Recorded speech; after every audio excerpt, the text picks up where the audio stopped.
niliokwatira nina bana batatu banake ophunzira grade 1 nake grade 2.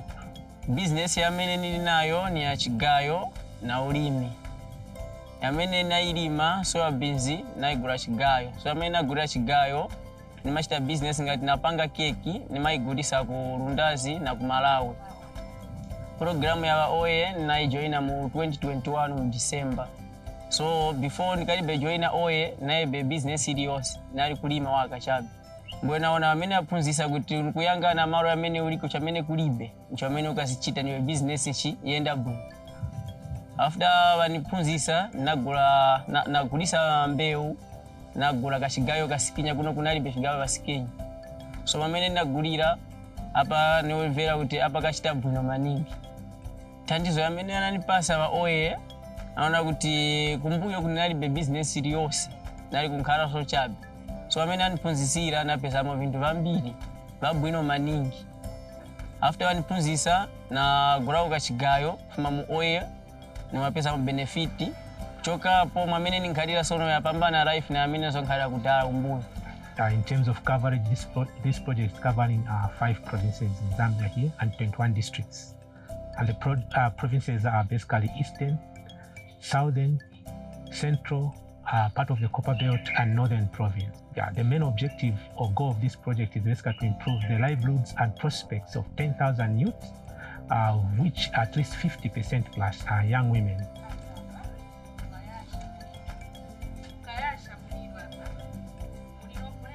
Grupu yatu inzinerida. Grupu yatu tinayamba naba OYE ba SNB nze banatunjika pe banabula kuno banabula osakira mayouth zemwe tinapezeka taziunganika mwe tinakwanisika. Tinaviganzira bwino ndafe vewe bonse vewe banatipunzisa kuli ise tinapeza mu moyo wa bwino vinatitandizira maningi. So ndiye icho tinapanga group kuli hivyo benzo tiupunzisa.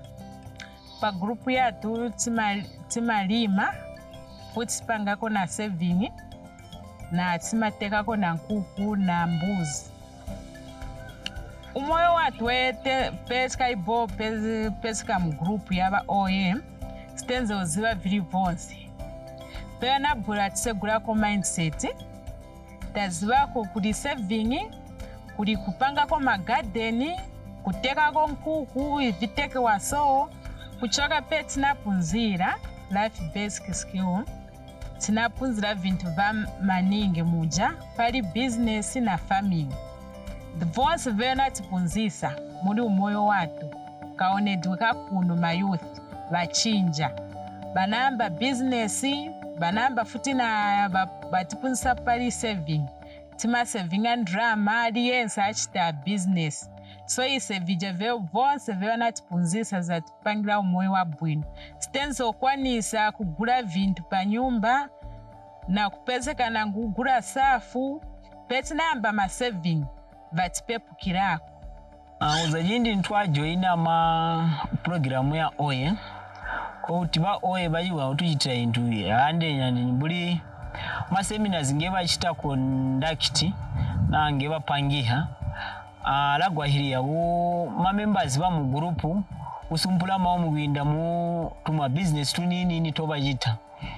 OYE after yafika hivi nkaganiza pa first nkaonange kuti programu inji tati I mean njo suzga kuti ni understand kwena after batisambizga mbwe nkaona kuti njiwemi mkusambila mura naona kuti njiwemi hii programu fuma kwa hapo ndipo tikapanga arrangement ngashitauri ka abantu openja business kwange kutukuraisa tazimai patikambanga business kukaza bairo diwa na mbeu ya soya beans.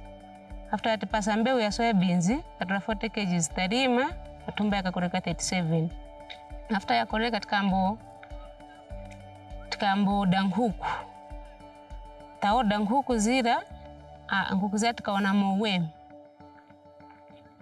mowemi nguku zira tataona mowemi atishitengeji mkubeta nguku mula tafuta tagana mashares wakanyane na mbeu hizi wakadimaso panyumba agura motoka ine ngati ine motoka niguri aka ng'ombe nagulamo ng'ombe kufuma kwapo takhala kugula ng'ombe nishikali kubeta nkhuku tagawana so tundrama asofia pili wanyane bagulamo mbuzi ine nogulamo nkhumba tose yaze partnership kwa hivyo tu imva uyu cha batose mvimoza safta tagura vile ni papa vapitilira kuona kuti hii program njiwemi mwemumu akati muyambe mabanki mkonde ma saving group tikapitizga kuchita ma saving group ndrama ya saving group upambana kuti watola ndrama kumundu karowa ya kumundu wakuzerezesika wakupinda pa nyumba but manga ta saving group kukwevye na suzwe yaye manga na kongora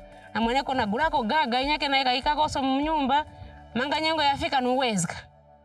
Opportunities for Youth Employment, or OYE as we call it, is an approach that SNV has created and is currently rolling out in 10 countries in Africa. Here in Zimbabwe and Zambia, with the help and support of our partners, the Swiss Agency for Development Cooperation, SDC, and with the Swedish Embassy for Zimbabwe and Zambia, SIDA, we are able to reach 20,000 young people who are out of school and unemployed, who are aged between 15 and 35 years. And what we do, we take them on a pathway which encompasses what we call the push, match, pull model. And then there's also enable. So push is really about enhancing the employability of young people. So we provide them with skills.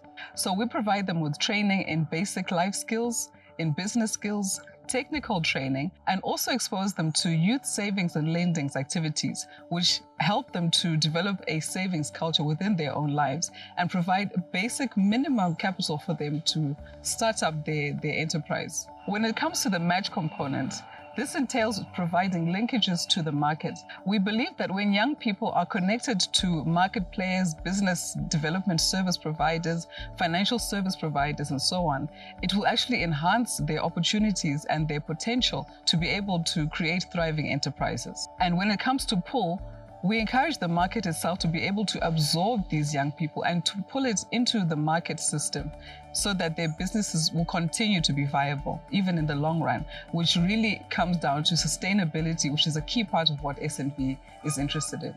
So the OYE project has come at the right moment when there is need that we impart skills in the youth.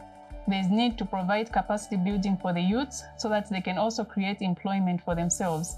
So the OYE projects, the trainings that the youths have been undertaking has enabled them to gain knowledge. They're able to do savings groups. We've seen a number of them raise income for themselves and being able to generate money within their own communities. So the initiative itself in the province came at a timely moment such that young people have benefited quite a lot, and we've seen a boost in their morale, a boost in their activities. Yavathandiza nyamata nasikana vamakamaka pankhani yolima vatenga kombali vambiri valikona tumindati wawo kuti pankhani ya ukazipalire pangayimirire vasifana kamba udaka kavathandiza kupitira apo vanyamata vambiri ava vena anali kumamova koma this time kunkhani ya mova yavathandizako kuti asiva vamapezeka kupezekako kumova komaso nkhani ya chiende vathandizikako chifukwa always they are on duty. That's why nakamba kuti yavathandiza nyamata nasikana. We've seen a lot of those young people engage themselves in activities. Also the savings aspect.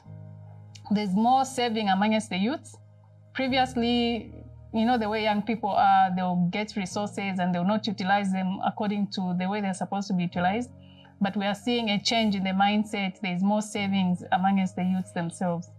Apa 99 jobs apa vindu vonse nima vikonda nima kangira cha bemroad because vambiri nima yesa vima shitovuta but monga hivi nje vanya statistic mind maningi pali banana plantation na fishing.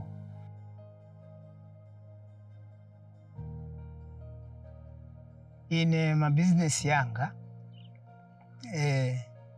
nimagula ng'ombe nogulisa futi and then nimachita ma savings mena kambati village banking and then nima lima futi na dimba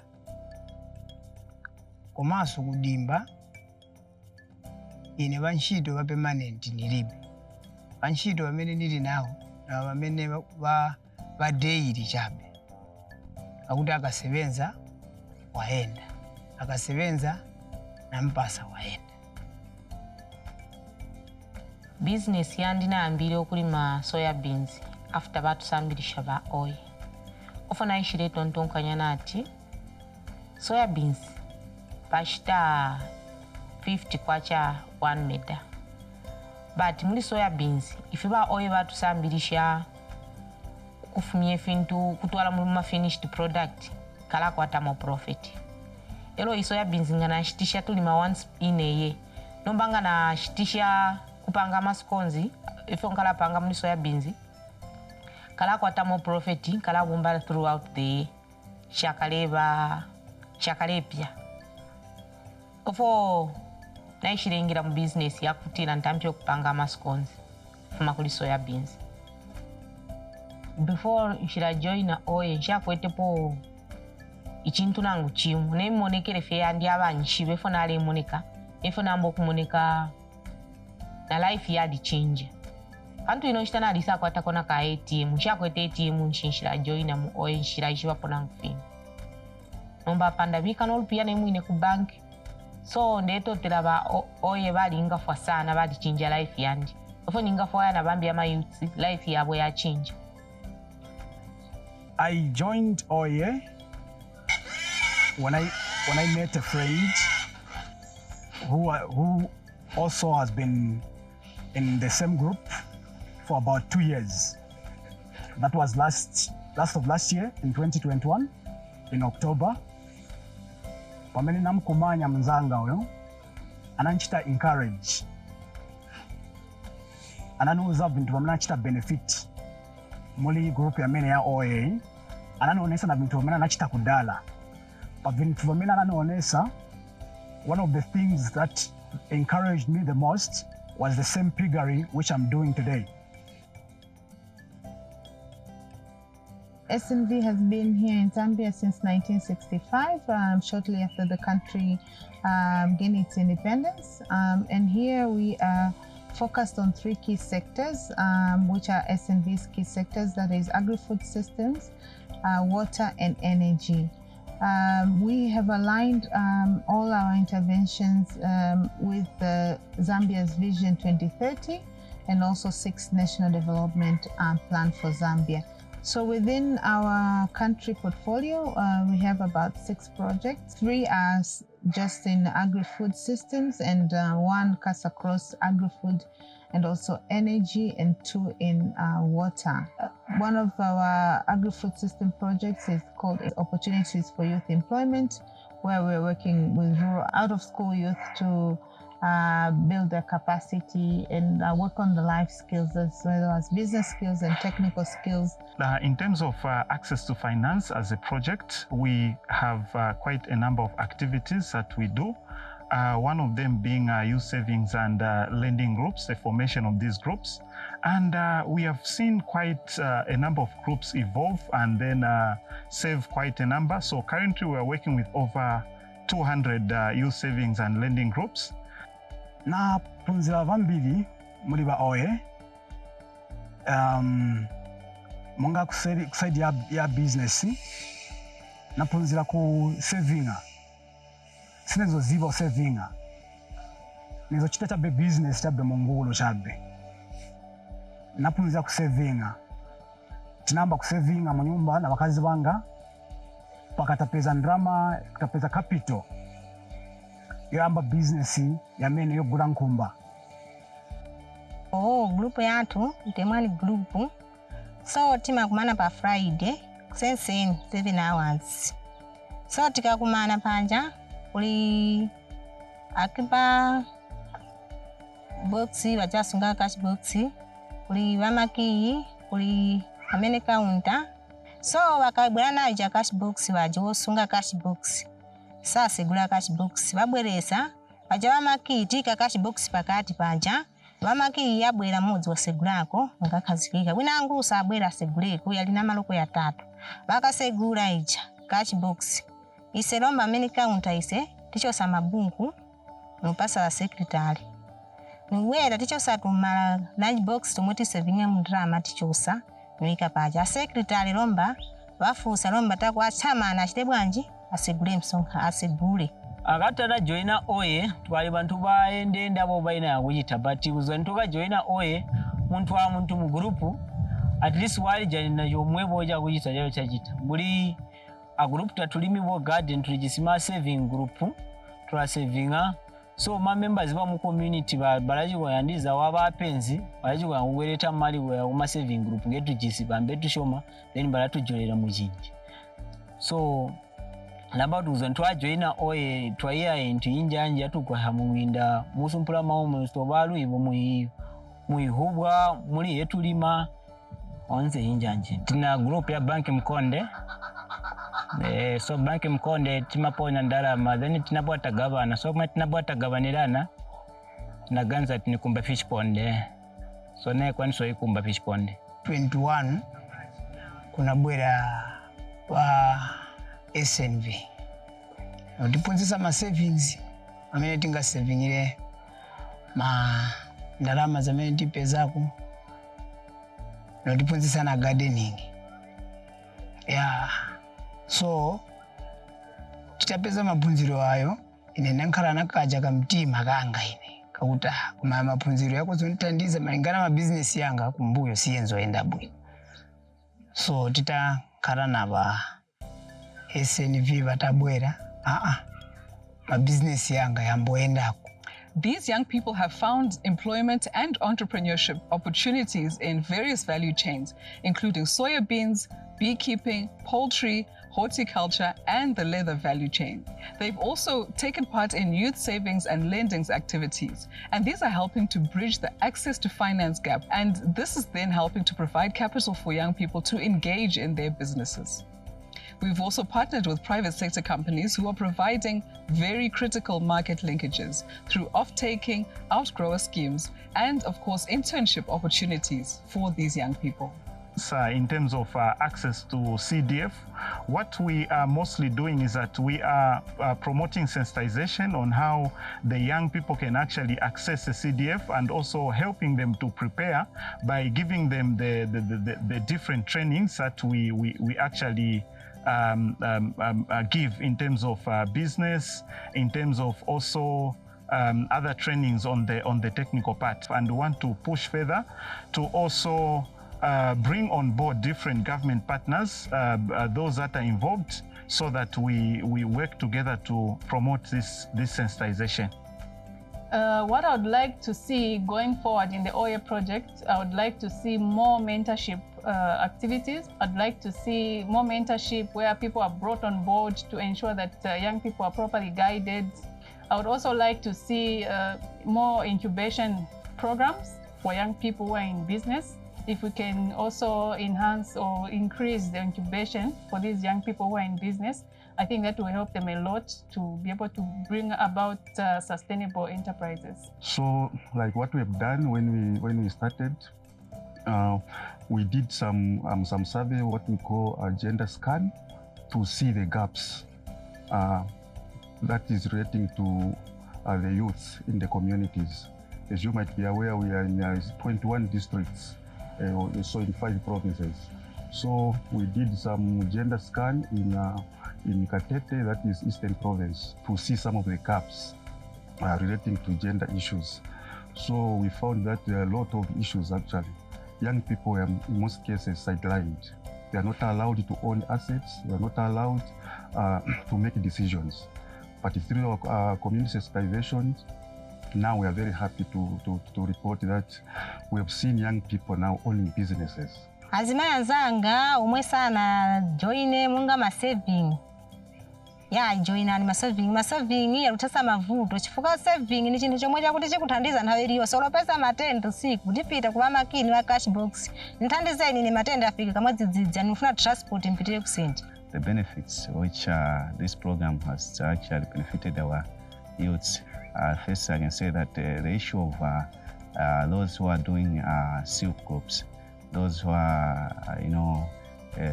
putting money together, at the end they share out. And not only that, even the businesses, they have introduced the good program for our youths to be doing businesses in my area.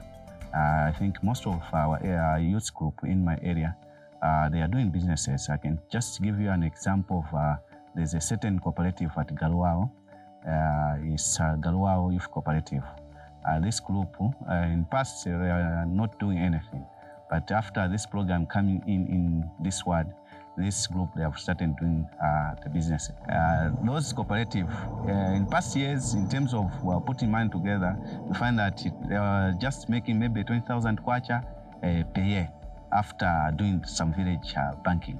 But as at now, when you go there, when they are doing share out, you find that they are sharing a lot of money, maybe 55,000, 120,000, meaning that we are going in a right direction. Our community yatu ishita benefit through venangu mukuona mweti chitira nao baba bankala motivated uti nao bambo sevenza muli mweti chitira nao. Life yanga pamene kaibo join aba OYE nizo struggling amaningi munjira zambiri maningi. Mosungira family yanga kopeleka wala skulu kuma skulu nina bafana banga who depend on me. Sinizo kwanisa kubatandiza being mkulu wabo. But apumanje nina mfana wanga ali ku college achita vabu doctor vamene hivi nikuwa nisa kumulipirira ma groceries. Nina bana pa mwana wanga na pasa ali grade 8. Nina musakira skulu ya mushe. She's happy, she's in school, she's at a private school. At least life inachinja. Nene mwine chabe nikuwa nisa kuzisunga bwino. Nisa mala munzu wanga mushamushe bakazi wanga baoneka bwino. Nunga zikomo ba OYE.